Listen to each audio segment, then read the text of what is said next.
as coisas mais estranhas da natureza.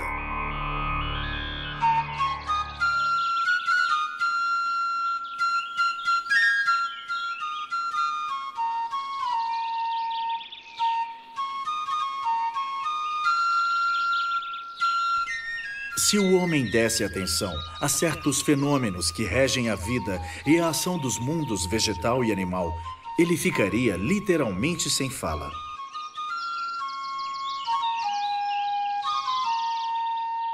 Em meados do século XIX, um engenhoso ortopedista, Dr. Pravas, inventou a seringa.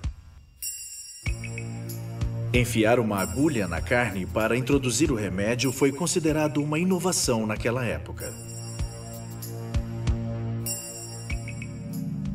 Entretanto, a natureza fez isso primeiro.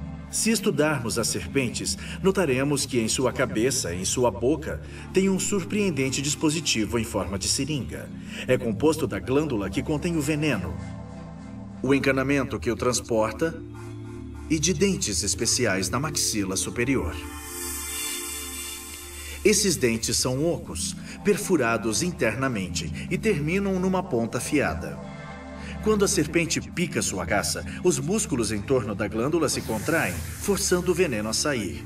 E da ponta de um dente especial, o líquido escorre para o corpo estranho. Em outras palavras, uma intervenção totalmente cirúrgica.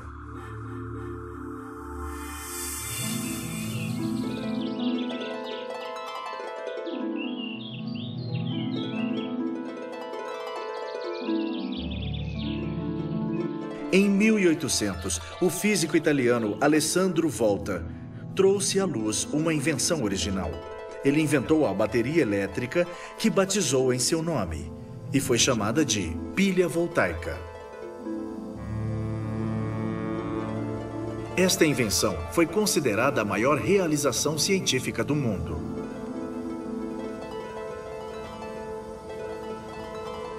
Entretanto, aqui também a natureza chegou na frente. No fundo do mar, em uma profundidade superior a 500 metros, onde a escuridão absoluta reina, existem peixes com eletricidade real, isto é, peixes com corrente elétrica produzida em geradores independentes em seus corpos. Podemos facilmente chamá-los de usinas de produção de energia. Cada um desses peixes é um dispositivo elétrico perfeito, cujos únicos elementos faltantes são um relógio e um interruptor.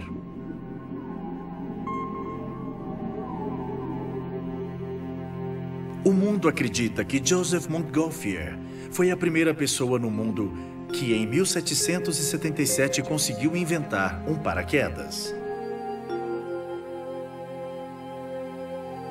Entretanto, o mundo se engana. Antes dele, havia o rabanete.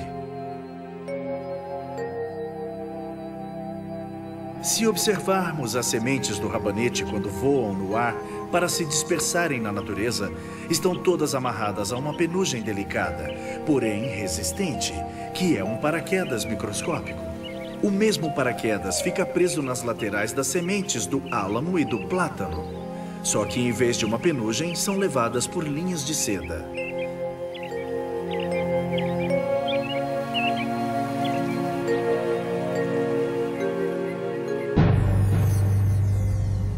Nós vivemos na era espacial. Os milhares de cientistas no mundo inteiro inventam continuamente novos instrumentos para a exploração do espaço sideral e para o homem colonizar um outro planeta. Muitos dos instrumentos que a comunidade científica usa hoje são uma imitação fiel de órgãos surpreendentes de alguma serpente ou inseto.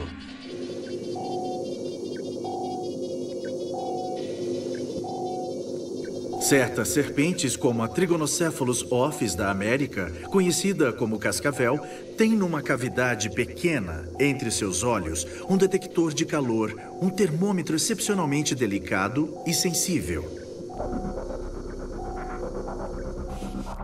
Se algo passar perto da serpente que faça a menor diferença na temperatura do ambiente, mesmo uma diferença de 1/1000 de grau centígrado, a serpente a detecta imediatamente. E se o animal pertencer a uma espécie comestível, A serpente o golpeia instantaneamente e o devora. Baseado neste instrumento serpentiforme, os cientistas americanos inventaram um instrumento termométrico e, equipado com isso, pela primeira vez, o satélite Mida teve como missão a gravação precisa da temperatura de níveis atmosféricos.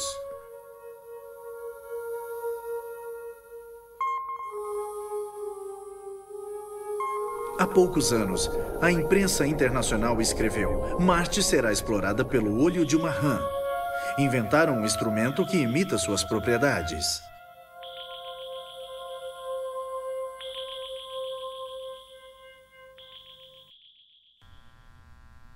A rã percebe imediatamente a existência de micro-organismos. Quando os cientistas neurofisiológicos estudaram com cuidado o olho da rã, notaram duas propriedades. Primeiramente, ela vê só o que está próximo e o que é de seu interesse. E segundo, em momentos críticos, movimenta partes de seu corpo automaticamente, sem que nenhuma energia de seu cérebro intervenha. Resumindo, a rã tem um segundo cérebro em seu olho.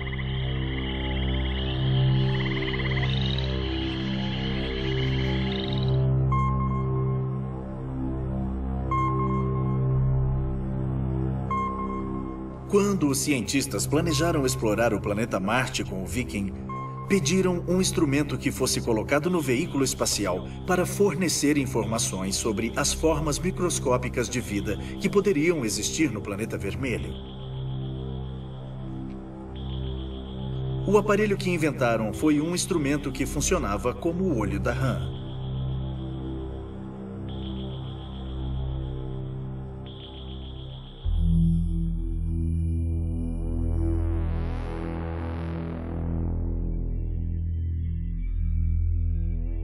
Uma outra publicação recente escreveu: O olho da mosca no espaço.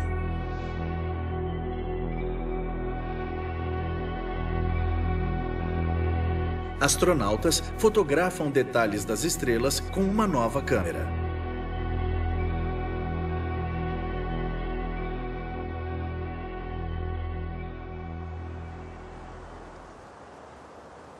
Quando um telescópio fotografa uma estrela, as fotografias ficam embaçadas devido à refração da luz. A atmosfera ao redor do ângulo visual do telescópio desvia a luz que penetra no refletor. Se, entretanto, o refletor for dividido entre muitas lentes menores, de acordo com o olho poliédrico da mosca, então 100 a 500 imagens são gravadas para cada fotografia. E no fim, as diferentes informações em cada fotografia são montadas e temos uma representação total e clara da localização no espaço daquilo que fotografamos. Desta maneira, as distorções que a atmosfera da Terra cria são neutralizadas.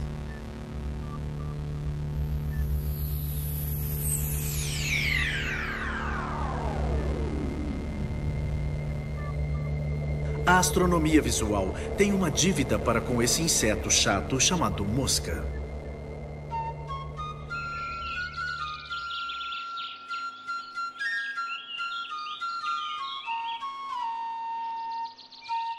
Um pouco antes da Segunda Guerra Mundial ser declarada, o renomado cientista britânico Sr. Robert Watson Watt inventou um importante instrumento que provou ser muito útil durante a guerra que se seguiu.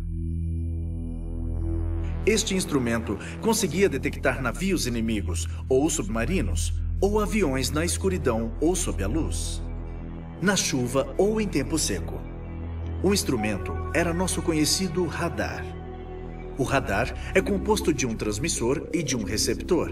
É então uma estação de rádio completa. O transmissor produz ondas que, por meio de uma antena de metal, são emitidas em um dado sentido. Se em sua transmissão encontrarem um obstáculo, são refletidas e retornam ao receptor. O usuário vê o reflexo da onda em uma tela especial de TV e toma as medidas apropriadas.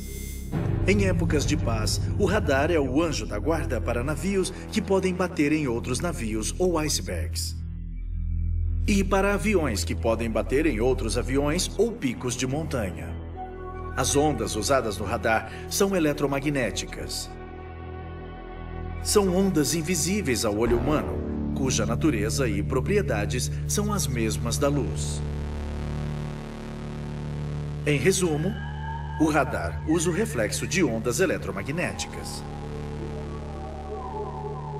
Na astronomia, o radar provou ser muito útil nas medidas e nas detecções que os telescópios são incapazes de fazer por causa dos problemas criados pelos raios solares. O radar, entretanto, não é afetado por raios solares e transmite livremente suas ondas por toda a parte. Naturalistas contemporâneos notaram que os primeiros inventores do radar foram os morcegos. Cada morcego carrega dentro de si um radar completo, com a única diferença que, em vez de refletir ondas eletromagnéticas, o morcego cria um reflexo de ondas supersônicas, algo certamente mais difícil e mais evoluído. Vamos antes falar de ondas supersônicas. Quando um corpo se submete a um movimento vibratório, produz som. O número de vibrações por segundo é chamado frequência. Quando a frequência é muito elevada, alcançamos as frequências supersônicas. Quando as vibrações alcançam 20.000 por segundo, o som produzido não pode mais ser percebido pelo ouvido humano. Estas são supersônicas. Quando as vibrações estão abaixo de 16, falamos do subsônico.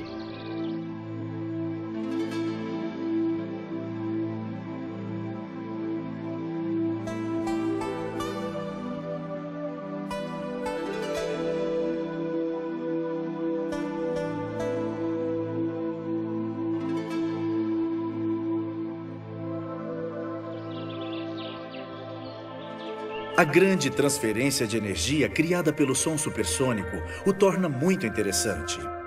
Hoje, a ciência o usa em várias aplicações. Na criação de novos tipos de ligas metálicas e amálgamas, em diagnósticos médicos, em gravações de sons, em intervenções cirúrgicas, em reações químicas, para limpar chaminés e em muitos outros lugares.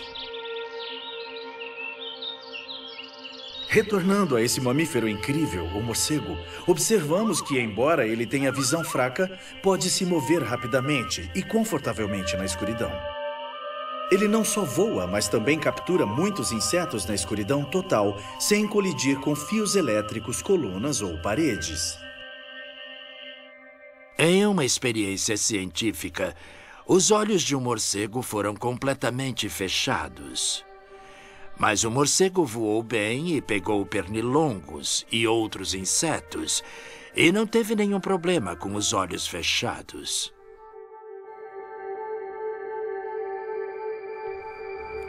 Recentes experiências científicas resolveram o mistério da orientação automática dos morcegos.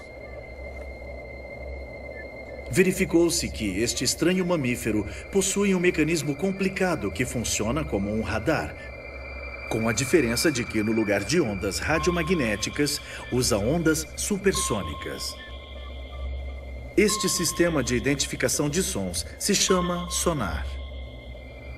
Cada morcego emite ruídos de sua laringe. Como a orelha humana não percebe esses sons, são chamados de supersônicos. As emissões são curtas e intermitentes, geralmente 20 a 30 por segundo, dependendo do tipo de morcego. Os sons supersônicos são emitidos das narinas, que junto com o nariz tem um microfone que dirige o som a um determinado ponto.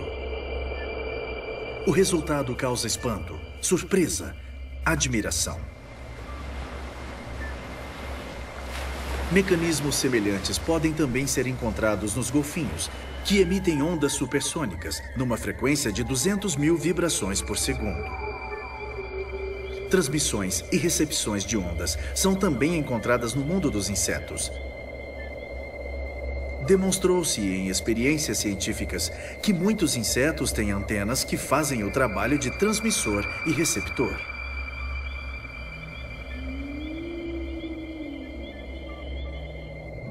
A traça é considerado o inseto que mais ama música.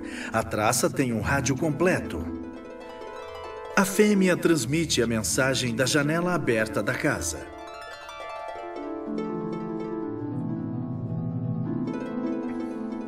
O macho a recebe em uma certa frequência e emite uma resposta apropriada. Desta maneira, o romance começa no mundo das traças e quase sempre termina em casamento e, com certeza, em muitos filhotes.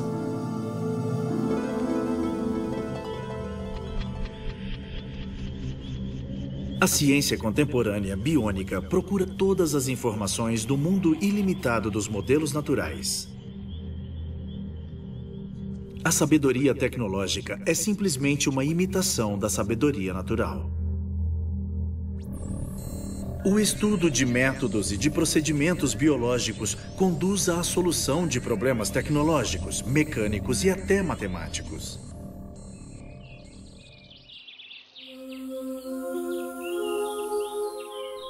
Seu símbolo pode ser uma incisão complexa, um ferro de solda ou os símbolos matemáticos da integração. Nós estamos diante de uma aliança poderosa da biologia, do conhecimento tecnológico e da matemática.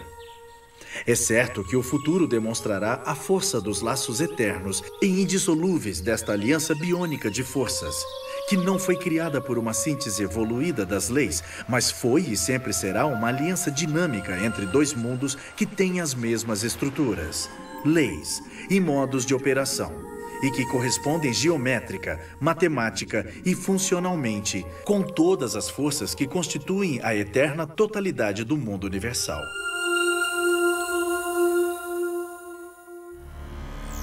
A teoria de Darwin.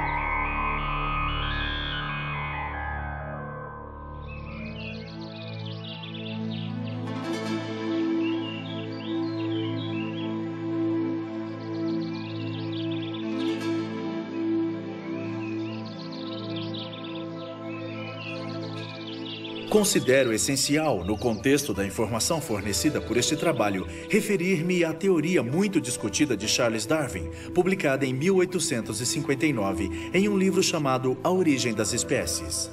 Em seu livro, Darwin descreve os estudos comparativos de sua viagem de 20 anos em muitos países do mundo, e especialmente nos arquipélagos de Galápagos.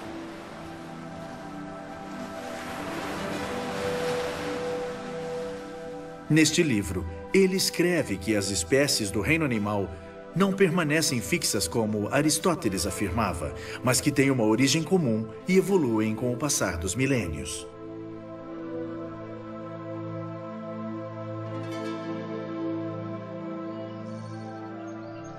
Só sobrevivem as espécies do reino animal e vegetal que têm a capacidade de se adaptar a seu ambiente, já que esse ambiente é formado por fenômenos geológicos, físico-químicos e tantos outros.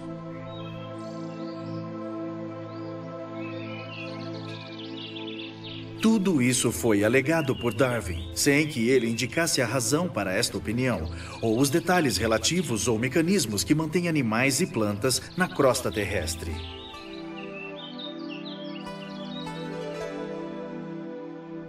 A visão de Darwin assombrou a comunidade científica da época, pela simples razão que, se a teoria da evolução era como a descreveu, cada homem racional teria que voltar no tempo para descobrir seus antepassados, os macacos.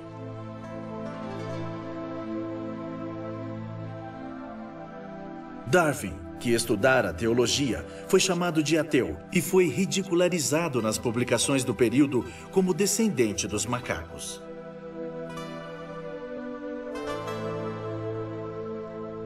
Os círculos teológicos tentaram ridicularizá-lo de todos os modos. Entretanto, as alegações contra ele, baseadas no Velho Testamento, não eram viáveis. O erro de Darwin está em outro lugar, e seus perseguidores erraram o alvo.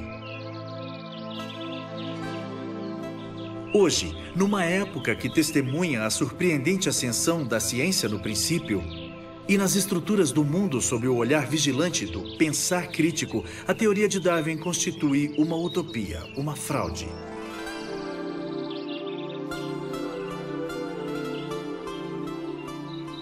Vamos examinar as coisas do início. Darwin afirma que o homem pertence à espécie do reino animal, que por alguma razão adquiriu um cérebro evoluído e que com sua inteligência escapou da estrutura restritiva da seleção natural.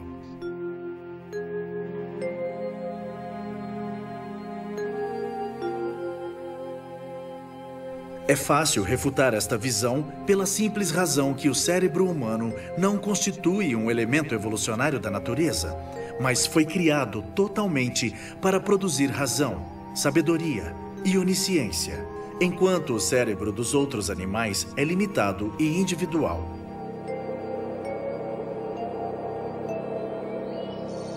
É tão difícil pensar que os animais nunca desfrutaram da razão, enquanto o homem sempre desfrutou? O estado cerebral dos animais é constante e sempre relacionado à necessidade de viver. Nos animais, a necessidade de comer não é racional, mas uma exigência orgânica.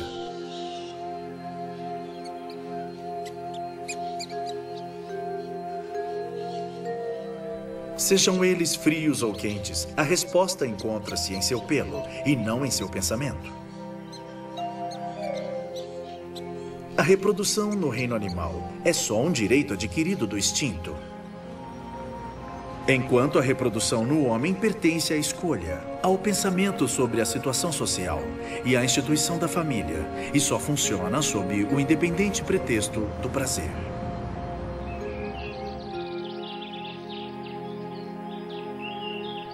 Se a natureza não pudesse pôr mesa sozinha todo dia para que as plantas comessem, assim como os animais e com eles o homem, os animais existiriam?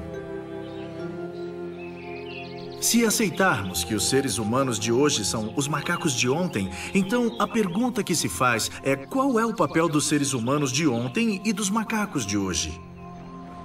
Nenhum cientista de hoje demonstrou que a inteligência humana é uma evolução de um ser não inteligente em um inteligente. Nenhum cientista pôde demonstrar que o código genético da espécie tem a tendência de mudar de espécie para espécie. O princípio genético inclui os elementos relacionados ao DNA em todas as espécies de seres do planeta, de modo que todos pertençam a um único ao mesmo tempo. Entretanto, o código genético da espécie permite só a melhoria qualitativa da espécie e nunca sua transformação em uma outra espécie. A tendência desesperada de certos cientistas de provar que há um começo da vida constitui o maior ato de arrogância contra o projeto total, completo, imutável e eterno da criação.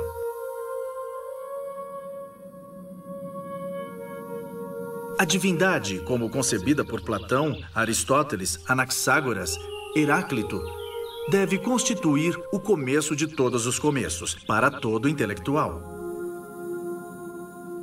Aristóteles afirma que, dentro dos trabalhos da natureza, a regra prevalece.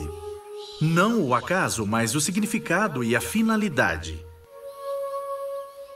Ele, que pode mostrar que na mudança de espécie em espécie há significado e finalidade, devia receber um prêmio Nobel, pois teria sucesso em refutar a possibilidade completa da criação.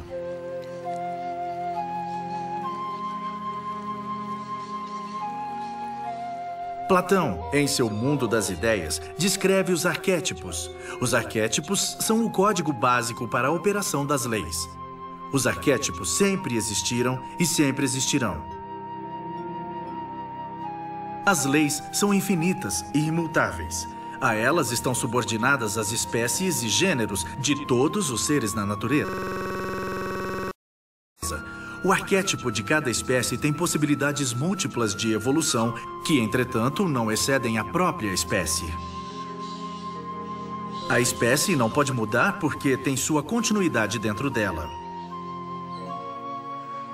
Não podemos alegar hoje que viemos dos macacos, e estes dos peixes, e estes do plâncton, e este de um organismo unicelular. Isso é uma afronta violenta ao bom senso. Se Darwin tivesse estudado bem Platão e Aristóteles, nunca teria aceitado a responsabilidade de rejeitá-los. A astrofísica contemporânea e a nova teoria da física quântica conduzem-nos regularmente à compreensão do arquétipo com base no qual o universo se estrutura. O átomo representa a unidade básica da matéria. Consiste num núcleo microscópico de prótons e nêutrons, cercado por elétrons. O átomo sempre existiu e sempre existirá como é. Os prótons são partículas com carga elétrica positiva. Junto com os nêutrons, formam os núcleos dos átomos. Os prótons e os nêutrons sempre existiram e sempre existirão como tal. Elétrons são partículas com carga elétrica negativa e giram ao redor do núcleo do átomo. Os elétrons sempre existiram e sempre existirão como tal. Os prótons, nêutrons e elétrons constituem as 3 pedras fundamentais, dos quais são criados os 92 tipos básicos de uniões químicas. A partir destes 92 tipos de união é construído o universo inteiro. A pergunta surge da simples lógica. O universo pertence às espécies fixas? Que pertencem às uniões químicas constantes, que pertencem às pedras fundamentais constantes, que pertencem aos códigos arquétipicos? Por que alguns cientistas ousam hoje ficar à sombra de Darwin para destruir a finalidade e o significado da natureza e do cosmos?